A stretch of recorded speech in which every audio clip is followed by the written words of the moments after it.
The following is a hockey podcast out of Vancouver and Surrey, British Columbia. It'll only consist of a lot of puck talk and even more BS, or in actual words, banter and satire. Enjoy, and as always, go Canucks go. I tell people, man, the best way to celebrate Valentine's Day week is getting back with your ex, okay? Just spice it up, baby. Let's bring back Jared McCann.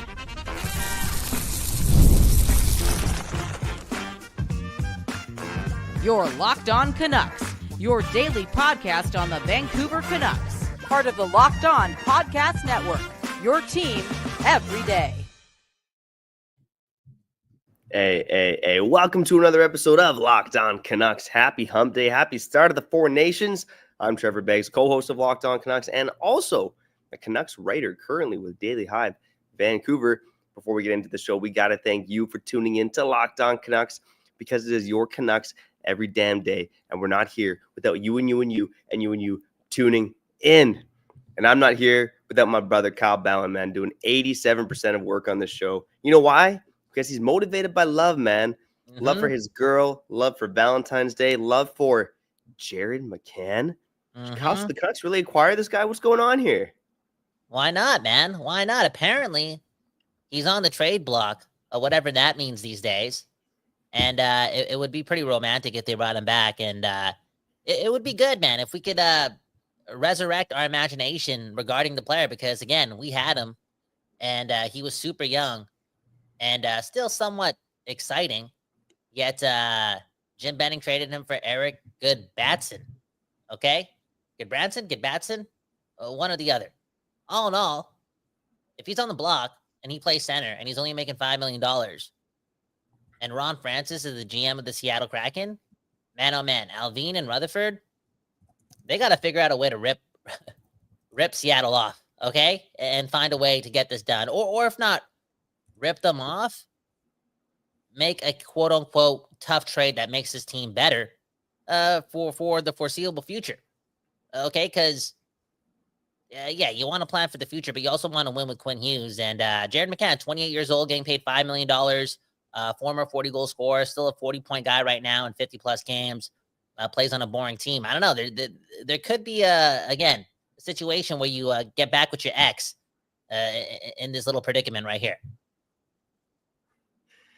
Getting back with the ex. Kyle, does that ever work out? I mean, hit us up in the comments. Has getting back with your ex ever worked out?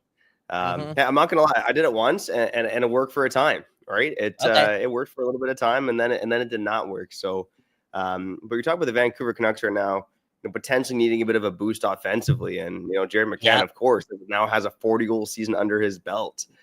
He's the all-time leader in goals and points, I believe, among Kraken players. And again, not a lot of stiff competition there, but it's hard not to think that Jared McCann would make this offense better. There's no doubt about it. But Kyle, I guess I'm curious on two things. If the Canucks were going to acquire Jared McCann, in terms of figuring out, is this worth it or not?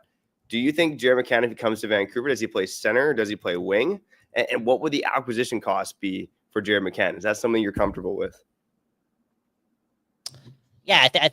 Okay, first of all, on the acquisition cost,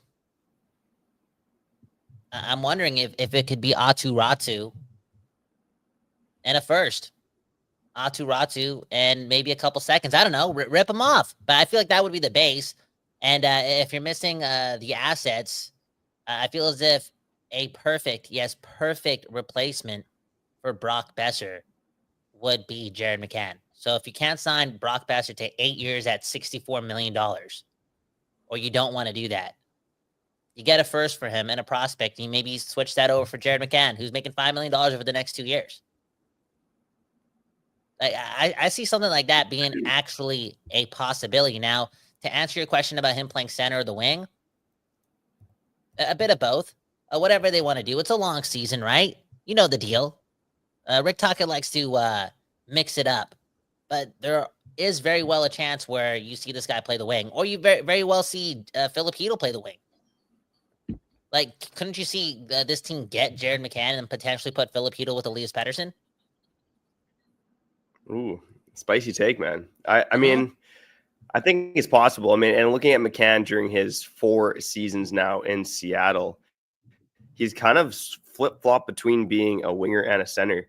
I will say when Seattle did have their one good season, McCann largely played on the wing, but he spent most of the first season in Seattle and most of last year playing at center. He's only taken 31 faceoffs this year, so he's primarily been a winger. Hasn't equated to much success there in Seattle. But yeah, Jared McCann is just such an interesting player, right? In terms of the story here in Vancouver, how he was given up on by not one, not two, but 3 teams before finally being claimed by the Kraken in the expansion draft. I mean, I don't know what it is about McCann. He maybe he's got that punchable face, much like I do. But again, he's found his stride in Seattle, and I'm curious what the Kraken are doing here. It's just, the fourth wheel now of spinning their wheels aside from one outlier year. Like, does this team, are they just going to tear it down and start collecting draft picks and build for 3 or 4 years from now? In a market where you have lots of competition, I'm not sure if that's the best game plan for Seattle either. So I do take that report with a grain of salt. But certainly if you're trading Jared McCann, it's a first plus. Like, that is the package, Kyle. So I do think something like Ratu and a first would probably get it done for Jared McCann. Like, whether the Canucks should do that or not, I'm not as convinced on. And why not? Like, why wouldn't you do that? Because you just want to see more in maybe you don't see Jared McCann get back to like a 30-goal pace. Is it because you're high on Ratu? Because I look at the salary for Jared McCann. Like, how long is he getting paid $5 million for? Like, yeah, he's in year 3 of that deal he signed. So he's got 2 more years after this season, paying him $5 million, which is a bargain for sure. That's a bargain.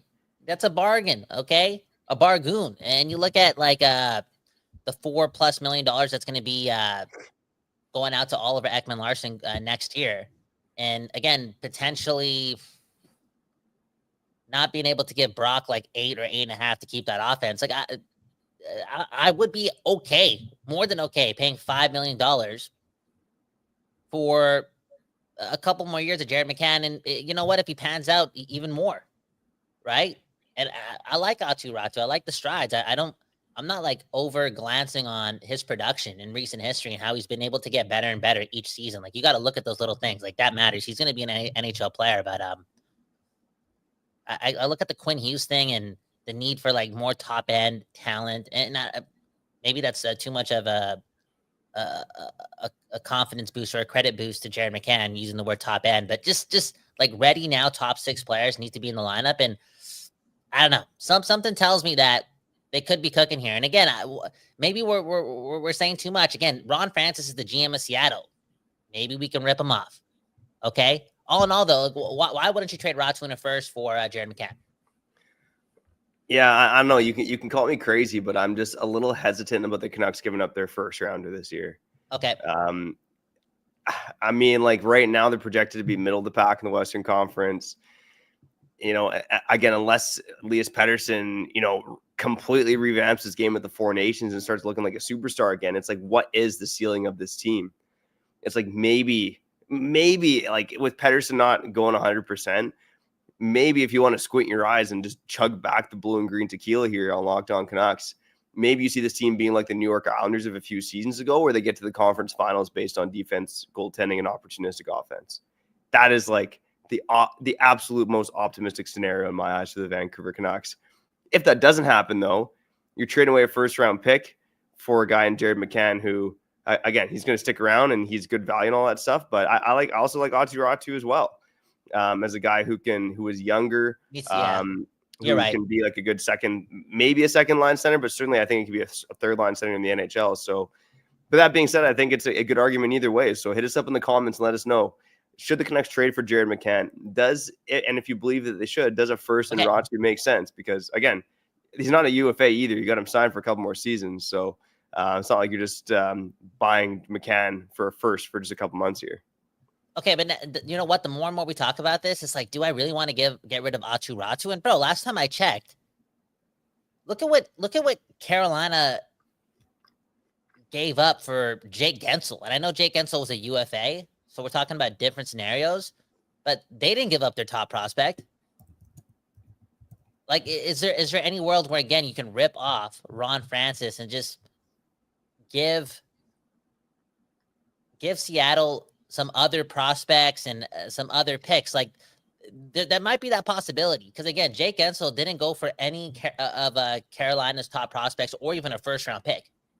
Yeah. So if it's not Ratu, like, again, that would be asking for a lot. But let's say it's not Ratu. Let's say it's like a first round pick and someone else. Who could that someone else be? Because like now I'm thinking, and we have Andrew in the comments, and I believe this too. Ratu has something. Okay, he has something. You may want to keep him. Again, you got him for Bo Horvat too. Who else could it be? If it's not Ratu, who else could it be? Is it like one of the defensemen? Who is it? Yeah, I mean, again, we're talking about good prospects. Maybe it is a Minio or Kudryavtsev, who Alvin said he doesn't want to give up. I also wonder if it's a roster player, right? Like, is it someone like a Brock Besser? Is it someone like a Nils Höglander? But why would Seattle want Brock? Why would Seattle want Brock? Yeah, I don't see the fit there. I think Höglander's a more realistic fit for Seattle. It's because he's, again, younger, cost controlled as well. But again, you're going to pay a hefty price for Jared McCann, and he is in his prime. He is cost controlled. Actually, you might even argue that he's exiting his prime. You know, he's going to be 29 this year, I believe. We're getting old, buddy.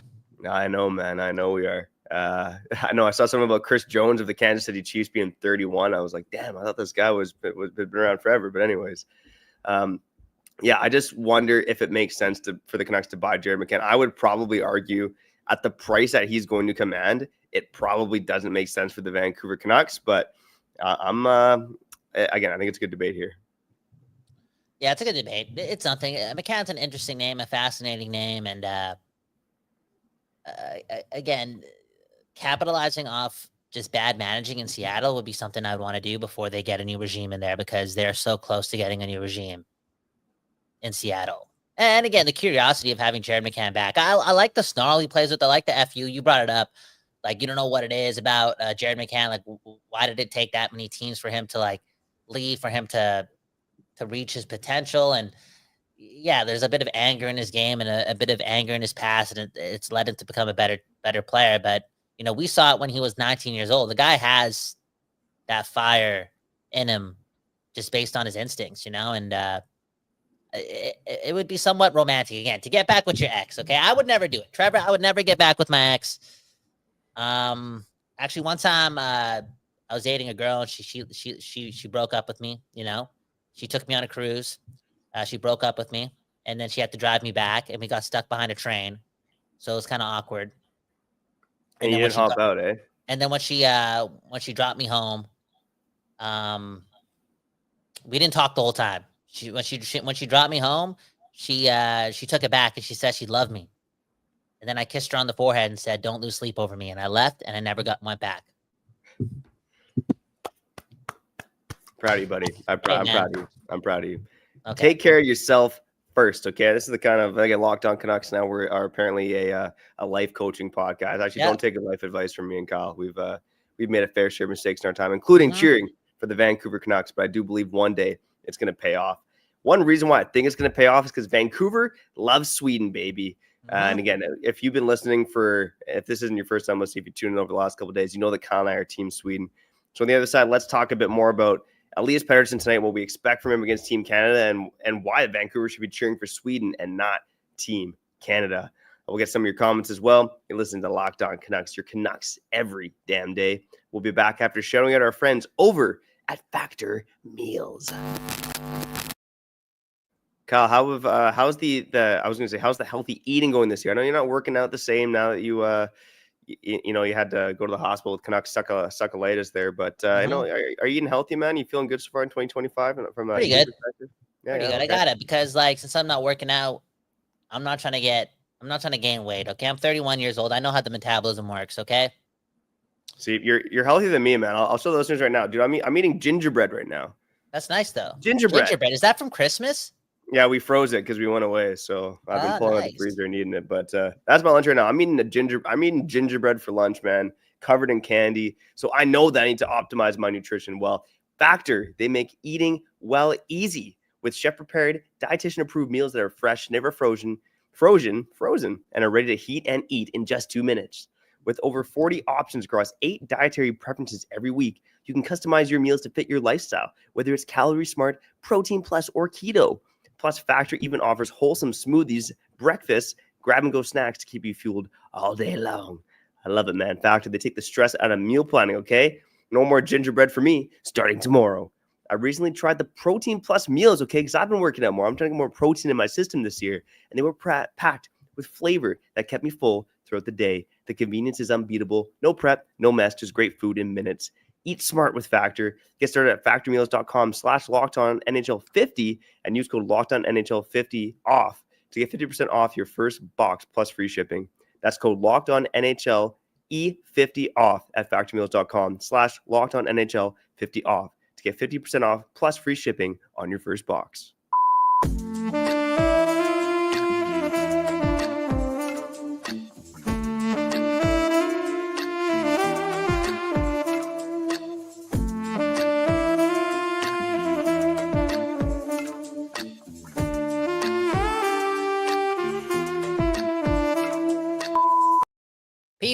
People, we back doing this, and that's talking about your Vancouver Canucks on Valentine's Day week, okay?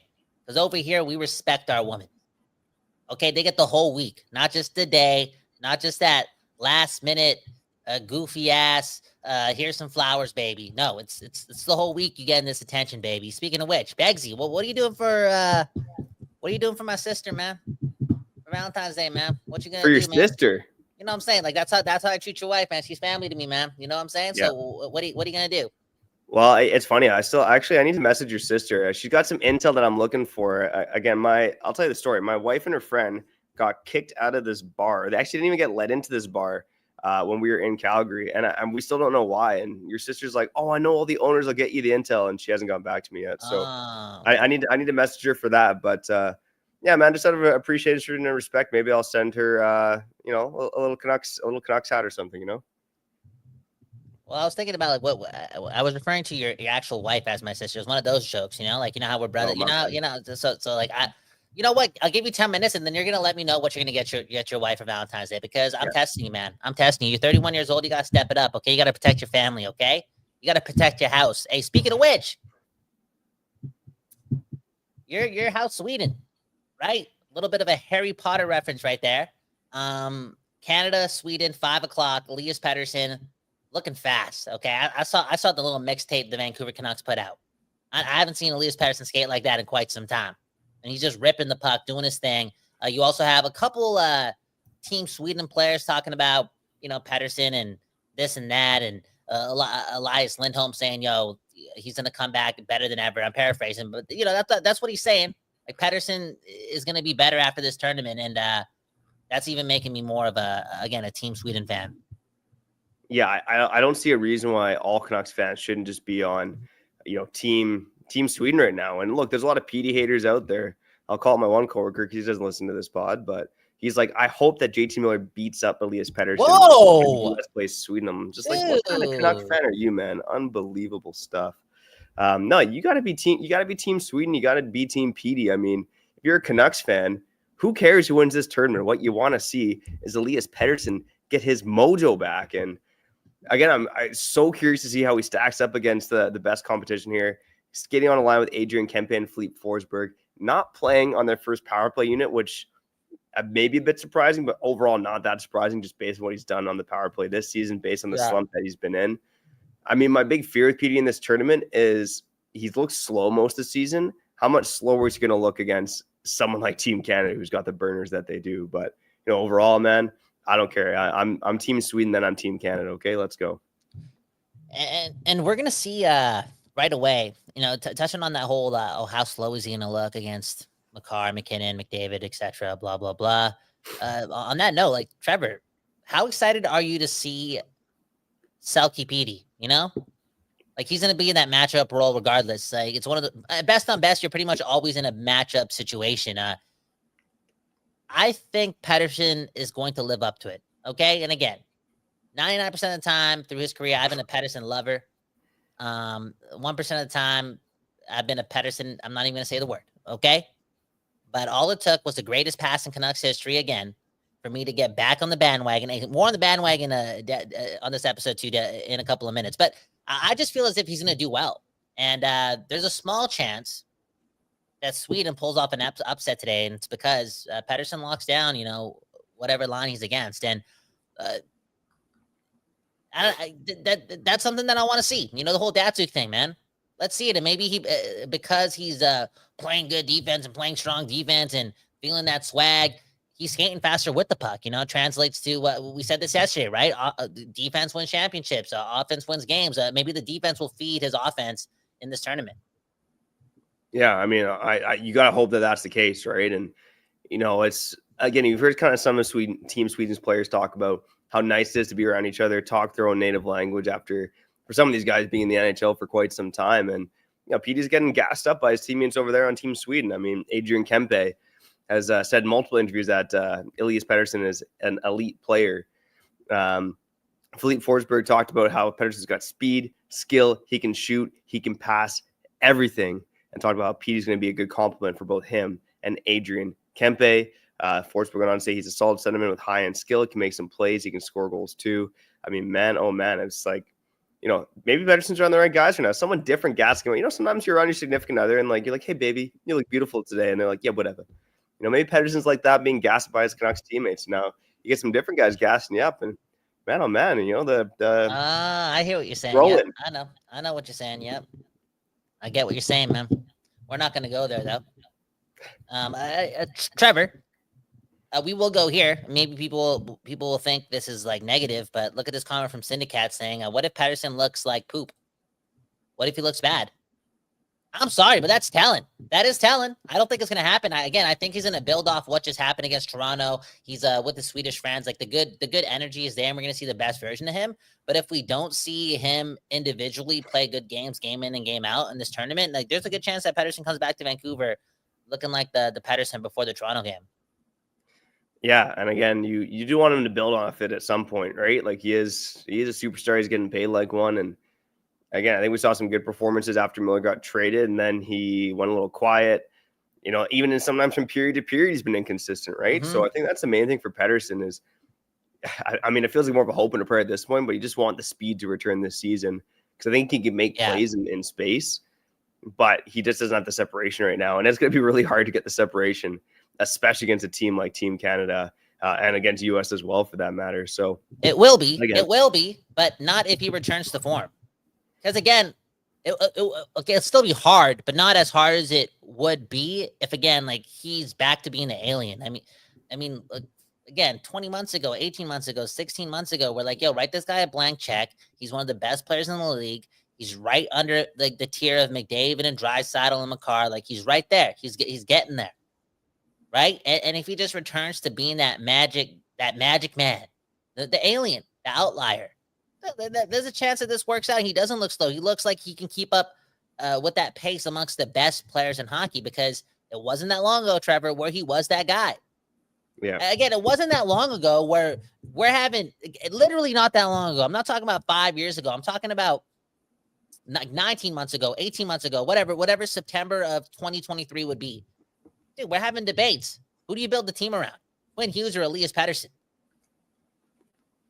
Yeah, we talked about it. Who should be captain? Yeah. Who's the MVP of the team? Exactly. And it was a debate at the time, and now it's not.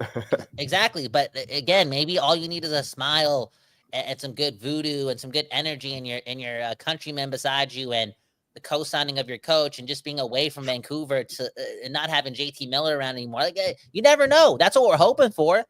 And I hope that's the case, that we get, again, like one of the best players in hockey back, man. And Trevor, we've all been there, man. Sometimes a change of scenery is all we need, baby.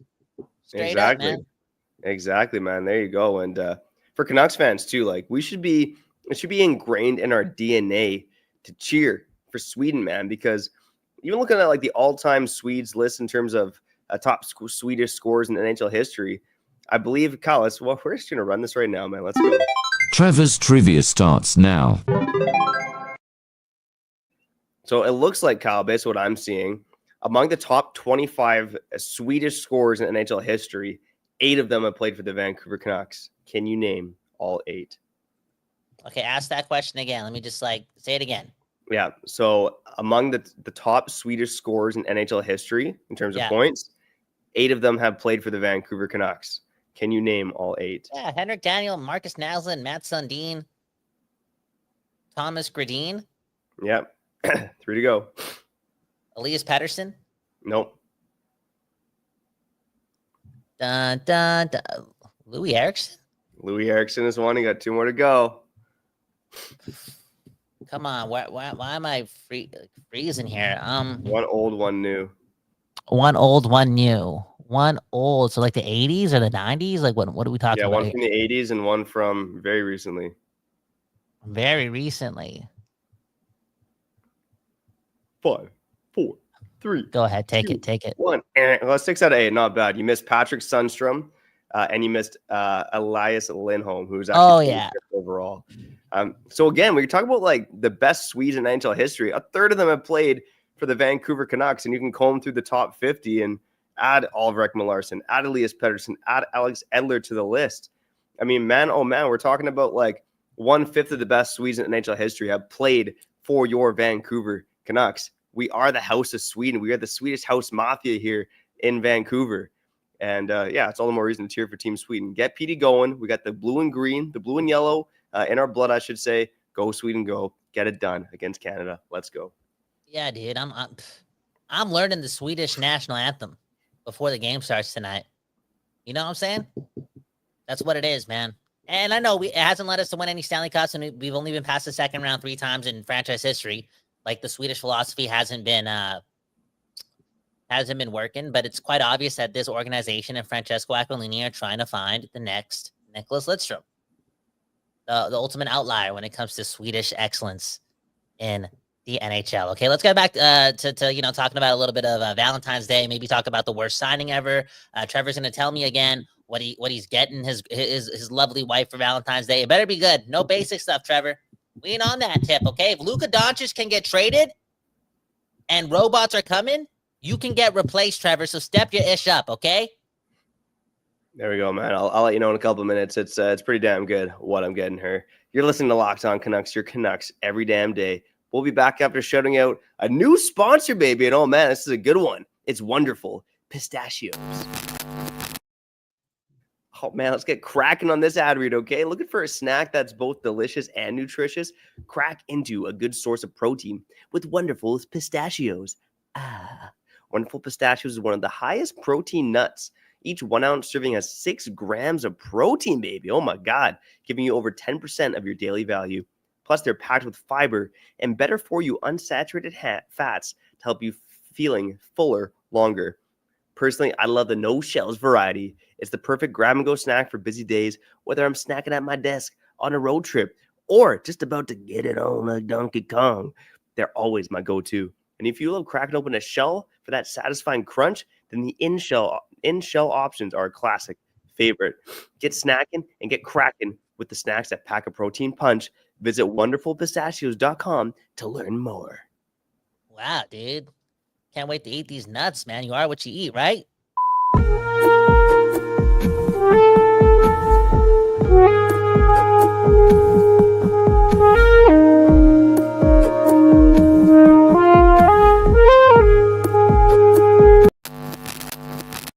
Okay, we back doing this, talking about Valentine's Day week, your Vancouver Canucks, boom, bam. It's just an explosive week this week, okay? But before we get to, again, Trevor's romantic ways and his philosophies on everything romance and how to keep a wife happy, let's get to some comments, okay? Man, oh man, okay? Matt saying Elias Pettersson's the highest paid Swedish player ever. They should make him a trophy. Yo, I wonder if he's going to play with Nylander, man. Like, no, not right now. But in desperate times, like, you never know. Short tournament, the lines aren't always going to be set. Pettersson and Nylander could make some noise. Yeah, wouldn't that be interesting? I do wonder if they've shared words about the contract stuff. I mean, come on, Nylander must have heard that, you know?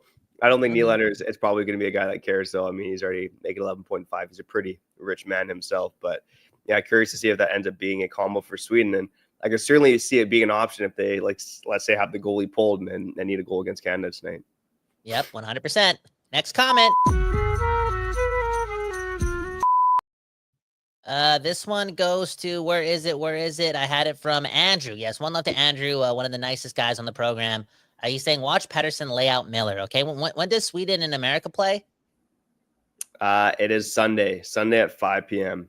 Dude, that's the heavyweight championship of the world. It's called Holyfield Tyson, okay? It's McGregor Mayweather. No, McGregor. Like, it's just a big fight. This gonna happen. It's gonna happen. You already know what's gonna happen. Because here's the ironic thing, okay? Pettersson's gonna be having fun. He's gonna be feeling himself. He's gonna get that bravado back, and he ain't gonna take shit from JT Miller.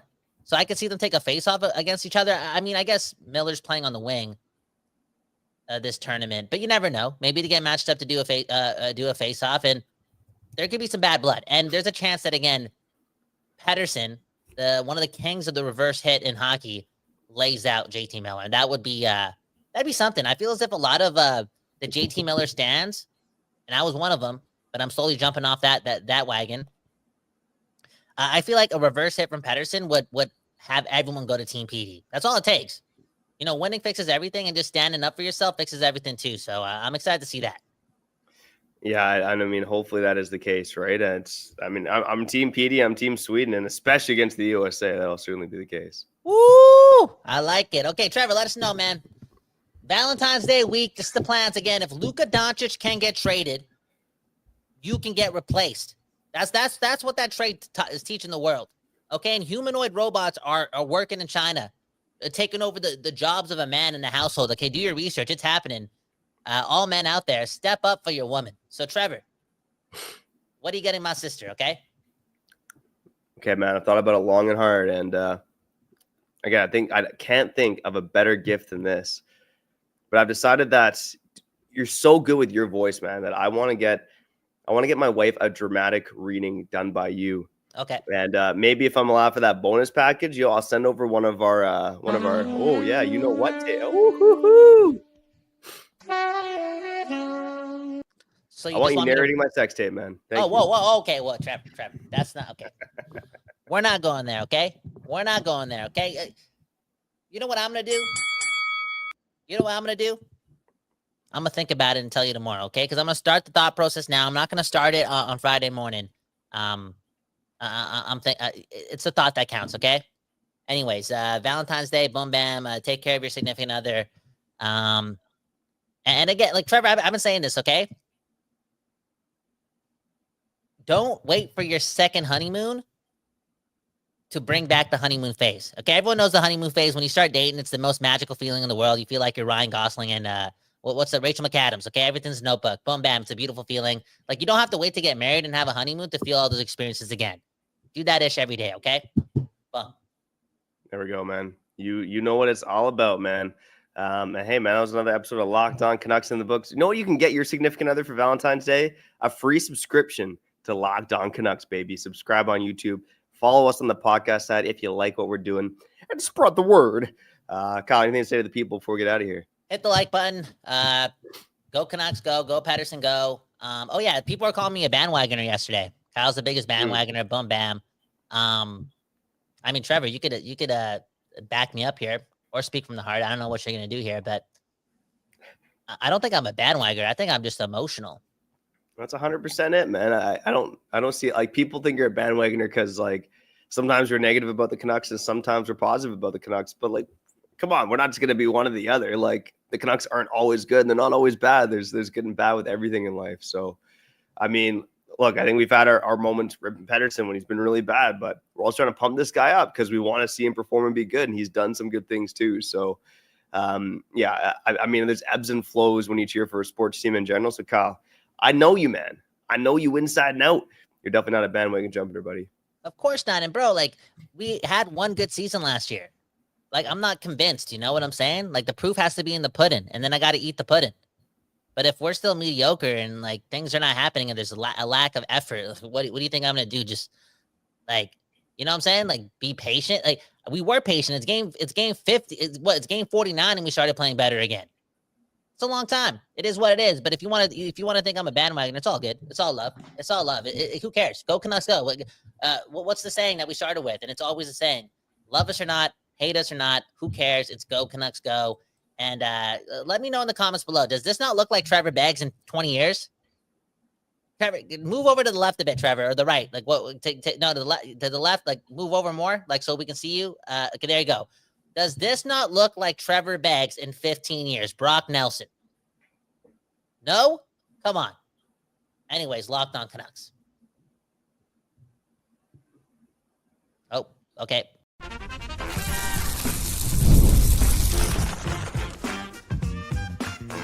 Your Locked On Canucks, your daily podcast on the Vancouver Canucks. Part of the Locked On Podcast Network, your team every day.